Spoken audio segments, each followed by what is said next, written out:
93ാമത് മഹാശിവഗിരി തീർത്ഥാടന നഗരിയിലേക്ക് എല്ലാ പ്രിയപ്പെട്ടവർക്കും സ്വാഗതം.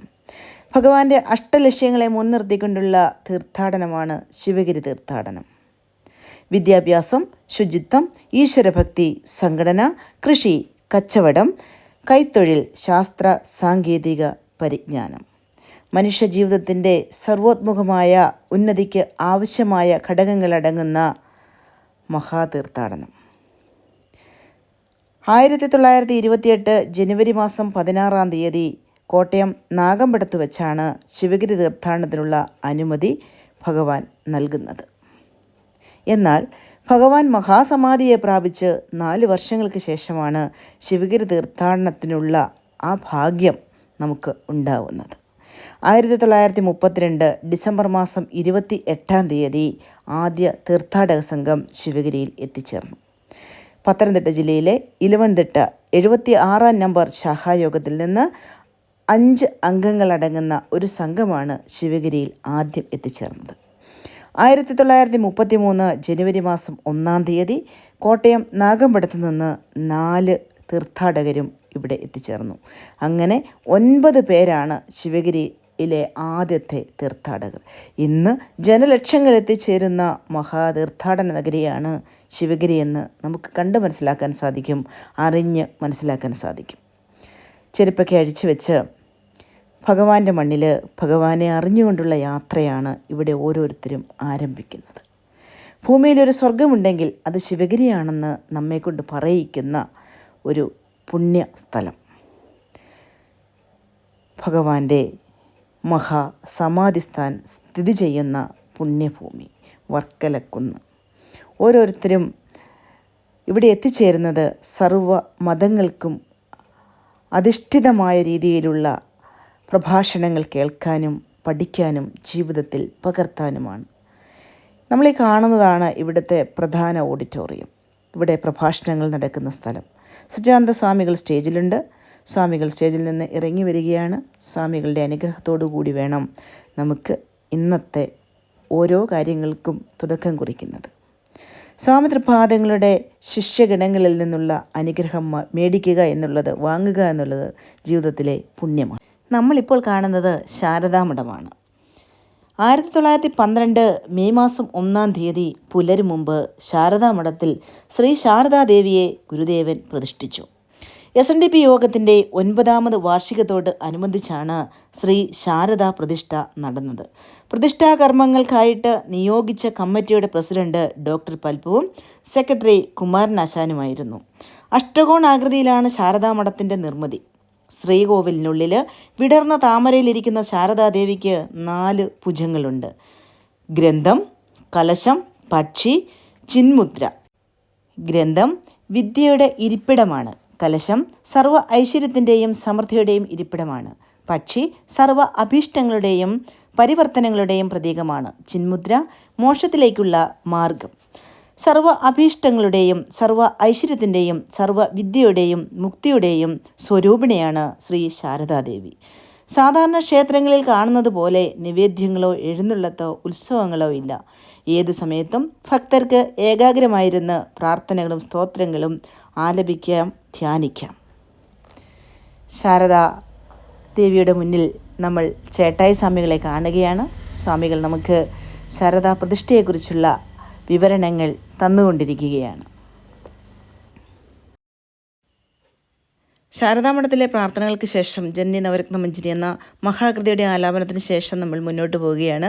മഹാസമാധി മന്ദിരത്തിലേക്ക് പോകുന്ന ആളുകളുടെ തിക്കും തിരക്കും ഒക്കെയാണ് നമുക്കിവിടെ കാണാനായിട്ട് സാധിക്കുന്നത്. നമ്മൾ പോകുന്ന മഹാസമാധി മന്ദിരത്തിലേക്കല്ല, നേരെ പോകുന്നത് ഭഗവാന്റെ വൈദിക മഠത്തിലേക്കാണ്. ശ്രീനാരായണ ഗുരുദേവ തൃപാദങ്ങൾ മഹാസമാധിയെ പ്രാപിച്ച പുണ്യസ്ഥലം ഭഗവാന്റെ വൈദിക മഠം. സ്വാമി തൃപാദങ്ങൾ 1928 സെപ്റ്റംബർ മാസം 20, 1104 കന്നിമാസം 5-ാം തീയതി ഈ വൈദിക മഠത്തിൽ വെച്ചാണ് മഹാസമാധിയെ പ്രാപിക്കുന്നത്. ഭഗവാനെ കാണാനായിട്ട് ഒത്തിരിയധികം മഹാത്മാക്കൾ എത്തിച്ചേർന്ന പുണ്യഭൂമി കൂടിയാണ് ഈ വൈദിക മഠം.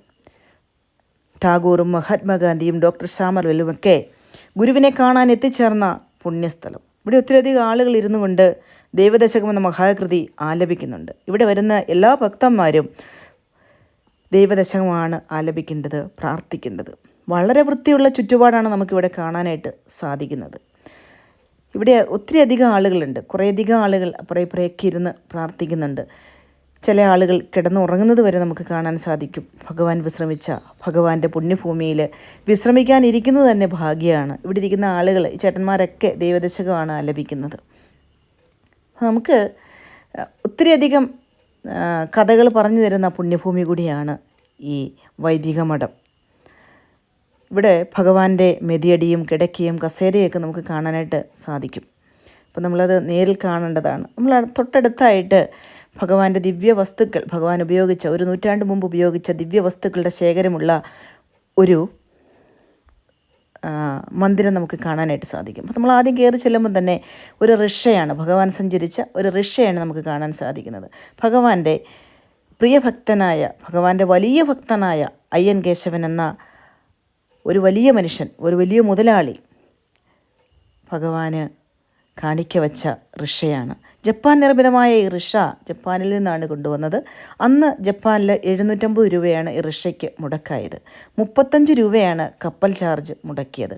അന്നത്തെ 35 രൂപ എന്നൊക്കെ പറയുന്നത് ഇന്ന് ലക്ഷങ്ങൾ വരും കേട്ടോ. ഓരോ ആളുകളേക്ക് ഓരോ സ്ഥലങ്ങളിൽ നിന്ന് കപ്പലിന് ഓരോ സാധനങ്ങൾ കൊണ്ടുവരുന്നതിൻ്റെ പൈസയൊക്കെ പറയുന്ന ലക്ഷങ്ങൾ വിലയുണ്ട്. 1924 ഭഗവാന് ഈ റിക്ഷ സമ്മാനിക്കുന്നത്. ഈ ഇരിക്കുന്ന കസേര കൊല്ലത്തുള്ള കേശവൻ മുതലാളിയുടെ വസതിയിൽ ചെല്ലുമ്പോൾ അവിടെ ഭഗവാൻ വിശ്രമിക്കാനായിട്ട് ഭഗവാന് വേണ്ടി പണി കഴിപ്പിച്ച കസേരയാണ് നമ്മൾ കാണുന്നത്. ഇതിൻ്റെ ഇടത്തെ സൈഡിലായിട്ട്, റിക്ഷയുടെ ഇടത്തെ സൈഡിലായിട്ട് മറ്റൊരു കസേര നമുക്ക് കാണാനായിട്ട് സാധിക്കും. ഇത് കോട്ടയത്തുള്ള ഒരു ക്രിസ്ത്യാനി ഭക്തൻ അദ്ദേഹത്തിൻ്റെ വസതിയിൽ ഭഗവാൻ എത്തിച്ചേരുമ്പോൾ ഭഗവാന് വിശ്രമിക്കാനായിട്ട് പണി കഴിപ്പിച്ച കസേരയാണ്. അപ്പോൾ ഇദ്ദേഹത്തിൻ്റെ പേര് ഇവിടെ എഴുതി വെച്ചിട്ടുണ്ട്. കുട്ടനാട് രാമങ്കരി കോന്തിയാപ്പറമ്പിൽ എബ്രാഹാം എന്നാണ് അദ്ദേഹത്തിൻ്റെ പേര്. അപ്പോൾ അതുപോലെ തന്നെ ഒരു ചെല്ലം നമുക്കിവിടെ കാണാനായിട്ട് സാധിക്കും, ഗ്ലാസ് കാണാനായിട്ട് സാധിക്കും. അങ്ങനെ കുറച്ചധികം സാധനങ്ങൾ നമുക്കിവിടെ കാണാനായിട്ട് സാധിക്കും. ഇതൊക്കെ ഭഗവാൻ ഒരു നൂറ്റാണ്ട് മുമ്പ് ഉപയോഗിച്ച സാധനങ്ങളാണ്. ഇതിൻ്റെയൊക്കെ ആളുകളുടെയൊക്കെ പേരുകൾ ഇവിടെ ഉണ്ട്. അപ്പം അങ്ങനെ നമ്മൾ അടുത്തതായിട്ട് ചെല്ലുന്നത് ബോധാനന്ദ സ്വാമികളുടെ സമാധി സ്ഥാനിലേക്കാണ്. ഭഗവാന്റെ വിനായകനായിരുന്നു ബോധാനന്ദൻ. ശ്രീനാരായണ ഗുരുദേവൻ്റെ അനന്തരഗാമിയായി അഭിഷേകം നിർവഹിക്കപ്പെട്ട മഹാത്മാവാണ് ബോധാനന്ദ സ്വാമികൾ. സ്വാമി തൃപാദങ്ങൾ സമാധിയെ പ്രാപിച്ച് 4 ദിവസങ്ങൾ കഴിഞ്ഞപ്പോൾ ബോധാനന്ദ സ്വാമിയും സമാധിയെ പ്രാപിച്ചു. ശ്രീനാരായണ മാസം നമ്മൾ ആചരിക്കുന്നത് ചിങ്ങം 1 മുതൽ കന്നിമാസം 9 വരെ എന്ന് പറയുന്നത് ബോധാനന്ദ സ്മൃതി ദിവസം കണക്കിലെടുത്തുകൊണ്ടാണ്. ബോധാനന്ദ സ്വാമിയുടെ ഒരു ഫോട്ടോയൊക്കെ നമുക്കിവിടെ കാണാനായിട്ട് സാധിക്കും. മഹാസമാധി മന്ദിരത്തിലേക്കുള്ള യാത്ര. ഓം ശിവഗിരി ശിഖരാഗ്രേ ദിവ്യപദ്മാസനസ്ഥം വരദമഭയഹസ്തം പാപവിധ്വംസപാദം സുജനനികരസേവ്യം ചാരുകാരുണ്യനേത്രം കലികലുഷവിനാശം നൗമി നാരായണാഖ്യം. ശിവഗിരി ശിഖരത്തിൽ വസിക്കുന്ന ഭഗവാന്റെ മഹാസമാധി മന്ദിരത്തിൽ ജീവിതത്തിൽ ഒരിക്കലെങ്കിലും ഈ പുണ്യഭൂമിയിൽ ദർശിക്കാതെ പോകരുത്. ഭൂമിയിലൊരു സ്വർഗമുണ്ടെങ്കിൽ അത് ഈ വർക്കലക്കുന്നിലാണ്. ശ്രീനാരായണ ഗുരുദേവൻ 1928 സെപ്റ്റംബർ മാസം 20, 1104 കന്നിമാസം 5 മഹാസമാധിയെ പ്രാപിക്കുന്നു. എന്നാൽ ഭഗവാന്റെ മഹാസമാധി കഴിഞ്ഞ് 40 വർഷങ്ങൾ കഴിഞ്ഞാണ് മഹാസമാധി മന്ദിരത്തിൻ്റെ നിർമ്മാണം പൂർത്തിയാകുന്നത്. മഹാസമാധിയുടെ നിർമ്മാണത്തിനായി MP മൂത്തേടത്തിൻ്റെ അച്ഛൻ അന്ന് 11,111 രൂപ ബാങ്കിൽ നിക്ഷേപിക്കുന്നുണ്ട്. എന്നാൽ മഹാസമാധി മന്ദിരത്തിൻ്റെ പണികൾ തുടങ്ങാനായിട്ട് സാധിക്കുന്നില്ല. 1952 കാലഘട്ടത്തിൽ ശിവഗിരി മഠത്തിൻ്റെ പ്രതിനിധികൾ MP മൂത്തേടത്തിനെ കാണുകയും വിഷയം അവതരിപ്പിക്കുകയും ചെയ്യുന്നു. മൂത്തേടത്ത് പണികൾ ആരംഭിക്കുന്നു. നീണ്ട 15 വർഷങ്ങൾ കഴിഞ്ഞാണ് പണി പൂർത്തിയാകുന്നത്. അന്ന് 15 ലക്ഷം രൂപയാണ് ഈ മഹാസമാധി മന്ദിരത്തിൻ്റെ നിർമ്മിതിക്കായിട്ട് ഗുരുവിൻ്റെ പ്രിയ ഭക്തൻ മുടക്കുന്നത്. അദ്ദേഹം മറ്റാരിൽ നിന്നും 1 രൂപ പോലും സ്വീകരിക്കാൻ തയ്യാറായില്ല. 1967 ഡിസംബർ മാസം 19 ശിവഗിരിയിൽ ഇന്ത്യൻ രാഷ്ട്രപതി ഡോക്ടർ സക്കീർ ഹുസൈൻ പ്രതിഷ്ഠാ മഹോത്സവത്തിന് ഉദ്ഘാടന കർമ്മം നിർവഹിച്ചു.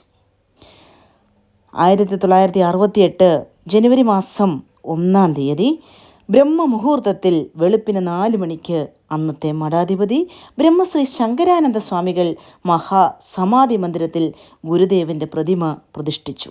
അന്നേ ദിവസം ബഹുസഹസ്രം ഭക്തജനങ്ങളുടെ സാന്നിധ്യത്തിൽ കേന്ദ്രമന്ത്രി ജഗജീവൻ റാം മഹാസമാധി മന്ദിരം പൊതുജനങ്ങൾക്കായി തുറന്നുകൊടുത്തു. പ്രതിഷ്ഠാ മഹോത്സവം 7 ദിവസം നീണ്ടുനിന്നു. പ്രതിഷ്ഠാ കർമ്മങ്ങൾക്കായി രൂപീകരിച്ച കമ്മിറ്റിയുടെ ചെയർമാൻ ആർ ശങ്കർ ആയിരുന്നു. പ്രസിദ്ധന്മാരായ തന്ത്രിമാർ പ്രതിഷ്ഠാ കർമ്മങ്ങൾക്ക് കാർമ്മികത്വം വഹിച്ചു. മഹാസമാധി സ്ഥാനത്ത് നിന്ന് നമ്മൾ നേരെ പോന്നിരിക്കുന്നത് അന്നദാന മണ്ഡപത്തിലേക്കാണ്. ഒത്തിരിയധികം ആളുകൾ ഇവിടെയുണ്ട്. മഹാസദ്യയിൽ പങ്കെടുക്കാനായിട്ട് എത്തിച്ചേർന്നിട്ടുണ്ട്.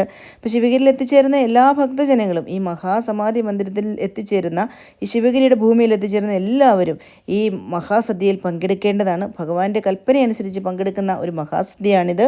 അപ്പോൾ ഇവിടെ ഒത്തിരിയധികം ആളുകളുണ്ട്. അപ്പം ഇവിടെ ചോറും ഒഴിച്ചുകൂട്ടാനും അവിയലും തോരനും അച്ചാറും പപ്പടവും പായസവും ഒക്കെ ചേർന്നിട്ടുള്ള വിഭവസമൃദ്ധമായുള്ള സദ്യയാണ്. ഏറ്റവും കൂടുതൽ പറയാനുള്ളത് ഈ നീറ്റ്നെസ്സാണ്. എത്ര വൃത്തിയാണെന്നറിയാവോ? ഇതൊക്കെ ഒന്ന് പാഠമാക്കുന്നത് നന്നായിരിക്കും കേട്ടോ. ഇത് കണ്ട ഒരു ബോർഡ്, മടപ്പള്ളി പർണശാല. അപ്പോൾ നമ്മൾ ഈ പർണശാലയിലേക്കാണ് പോകുന്നത്. ഗുരുദേവൻ പല അവസരങ്ങളിലെ ദീർഘകാലം വിശ്രമിച്ച പർണശാലയാണ് നമ്മൾ ഈ കാണുന്നത്. ഇവിടെ താമസിക്കുന്ന അവസരത്തിലാണ് ദിവാൻ വാട്സ് ഗുരുദേവനെ ദർശിക്കുന്നത്. പിന്നീട് മഠാധിപതികളുടെ വിശ്രമസ്ഥാനമായി ദിവ്യശ്രീ ഗോവിന്ദാനന്ദ സ്വാമികൾ, അച്യുതാനന്ദ സ്വാമികൾ, സുഗുണാനന്ദഗിരി സ്വാമികൾ, ശങ്കരാനന്ദ സ്വാമികൾ തുടങ്ങിയ മഠാധിപതികൾ വിശ്രമിച്ച സ്ഥലമാണ് ഈ കാണുന്നത്.